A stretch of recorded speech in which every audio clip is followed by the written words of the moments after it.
안녕하세요.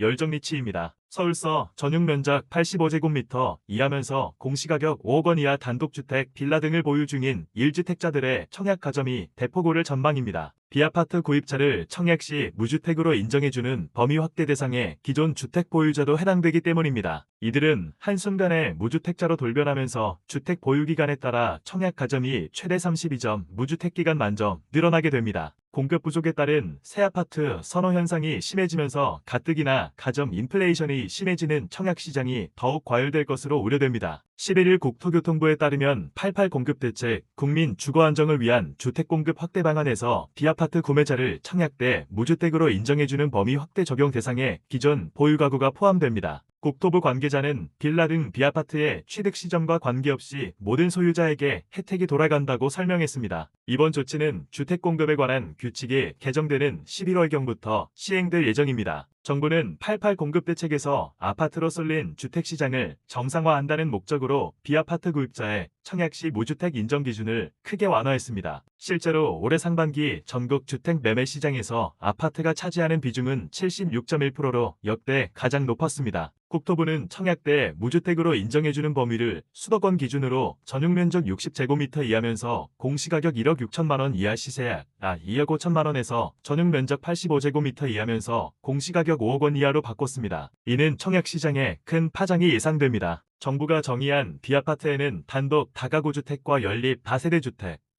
도시형 생활주택이 모두 포함됩니다. 국토부 기준을 충족한 B아파트를 한 채만 소유했다면 무주택자로 간주돼 보유기간에 따라 청약 가점이 최대 32점 늘어난다는 얘기입니다.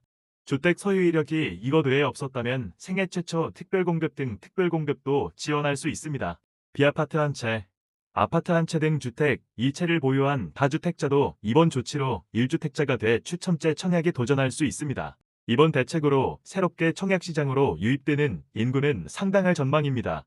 공시가격이 5억 원 이하인 빌라 시세는 대략 8억 원 안팎입니다. 국토교통부 실거래가 공개 시스템에 따르면 지난 6월 이후 서울에서 매매된 연립다세대 4,480건 중 매매 금액이 8억 원을 넘는 거래는 단 207건, 4.6%에 불과했습니다. 서울 등 수도권에 있는 빌라 대부분 면적 기준만 맞으면 정부 대책 혜택을 받을 가능성이 높습니다. 국토부 관계자는 이번 조치로 혜택을 받을 빌라 소유자 규모는 아직 파악되지 않았다면서도 상당한 규모가 될 것이라고 말했습니다. 통계청의 2023년 인구주택 총조사 결과에 따르면 서울에 있는 주택의 40.2%는 연립 다세대 등 B아파트입니다. 서울에서 주택을 소유한 사람의 86%는 1주택자 2022년 주택 소유 통계라는 점을 감안하면 서울에서 B아파트를 소유한 가구는 약 100만 가구로 추산됩니다. 최근 청약시장은 안 그래도 고가점자가 쏟아지는 상황입니다. 올해 4월 청약통장 가입기간 만점 기준인 15년 이상 가입자가 청약부금, 예금, 저축에서만 135만 871명이었는데 6월에 2009년 시작된 청약종합저축 15년 이상 가입자까지 더해져 321만 4,357명이 됐습니다. 두 달 만에 2.3배 급증했습니다. 정지영 IMF 대표는 빌라 보유자 가점이 최대 32점 늘어나면 가뜩이나 과열된 수도권 청약시장에 기름을 붓는 꼴이라고 밝혔습니다. 일각에선 형평성 문제도 제기합니다. 한 40대 청약 대기자는 빌라를 살리려는 정부 의도는 알겠으나 기존 소유자에게까지 혜택을 주는 건 정책 의도와도 맞지 않는다며 그간 청약 당첨을 위해 무주택을 유지해온 사람들에 대한 역차별이라고 말했습니다. 여러분의 생각은 어떠신가요?